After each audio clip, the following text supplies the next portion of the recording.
Hey everyone, what is going on? Welcome back to the channel. Thanks again for stopping by and tuning in. And today I want to talk to you about some very important things as we look into getting to some of the more macro side of the crypto game right now as it stands in the markets. All right, so I'm going to get into something that involves a lot of the institutional money surrounding crypto. So you're going to want to stick around, absolutely smash that like button, and do not forget to subscribe to the channel if you have not yet joined us here at Not Your Father's Capital. But basically what I want to talk about is the general state of crypto, because right here, right now, institutional money is kind of what's determining how the markets are becoming volatile and kind of what we're getting into as we look to enter the new bull run and exit this bear market, right? So I'm going to break it all down for you in this video, get you guys on your way. But please remember, not financial advice. Do your own homework with all things crypto and financial. But here we are, and this is the headline of this article: crypto is losing touch with institutional cash. Okay, so generally what that means is we've seen a lot of the institutional players, right, seek whether they're looking to find refuge, especially in these heavy times of inflation. It's something that you would expect coming out of some of the hedge funds and bigger institutional players, right? The whale wallets, if you want to look at it that way, where it's not necessarily just one person who owns that wallet, but a grouping of 15 to 20, say, or what have you, something along those lines of players involved with one single wallet address. Okay, so this is what's going on, and I'm going to break it all down for you and kind of get you guys the headlines and bullet points from this. Okay, so what we have seen recently is Crypto.com shutting down its institutional exchange in the U.S. because demand has died down. Okay, so when it comes to these institutional players, right, they look to get into more safer things, right? A lot of the people involved, whether it be client money, or whether it just be some kind of guideline where they have to hit their mark, sometimes within United States assets, especially when the SEC is clamping down on crypto, they kind of have their hands tied. So a necessary exit was what was needed, right? I don't blame them, okay? But more so if you're in the up and up side of crypto where you have to be basically, there's standards you have to invest by on that side of the game. We're seeing basically this regulatory affairs within the SEC, within the United States regulators, has gone out of control, all right? So that's kind of where the institutional money is fallen by the wayside, okay? People are just getting out because they're scared. Now, not necessarily even just because of the state of crypto, but because of all of the scandals surrounding that. And that has a huge impact on the macro side of it, okay?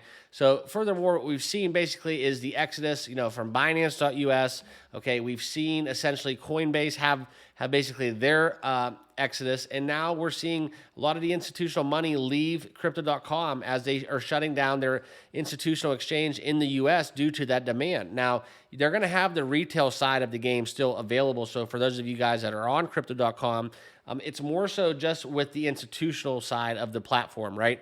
This is kind of what we're seeing. We're seeing Robinhood delist certain top 10 cryptos.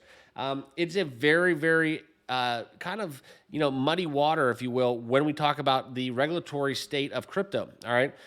So when we talk further about the institutional players, right, these are the guys that we've seen basically come in, and the ownership from these institutional players is what's healthy to note, because we've seen, when Bitcoin goes on a run, right, or there's some news or rumors, the institutional money is what flows out, okay? Especially, it's mostly in these macro environments, right? We saw this happen with Russia, okay? Russia in the war, and then what happened with that?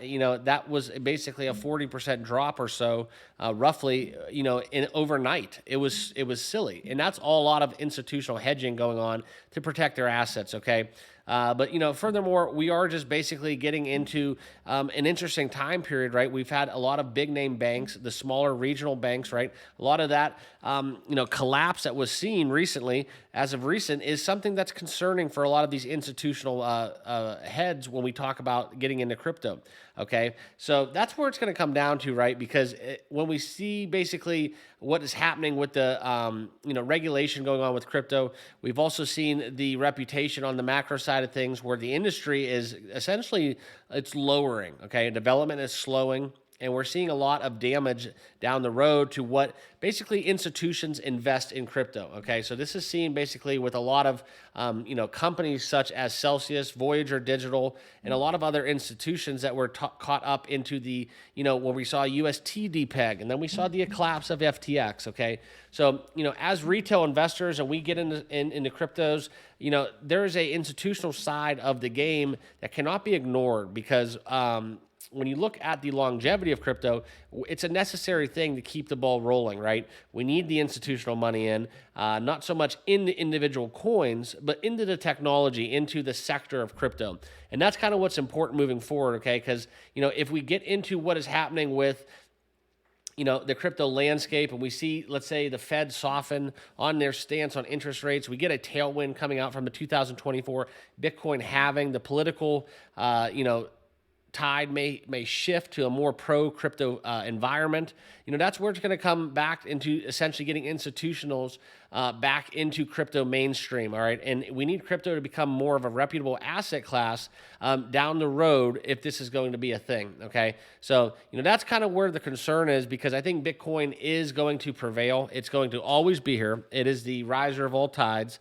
And it's essentially more so for the altcoins and restoring that trust within institutions. And that's kind of what we need to see as we get out of this bear market. We get into a more favorable crypto ecosystem where the macros are softer, as well as all of the regulatory affairs weighing down crypto as we speak. So that's what I got for you guys. I hope you guys are all doing well. If you have not done so yet, please consider subscribing here on the channel. But I want to thank you once more for watching this video, and we will see you all in the next one. Thanks, guys.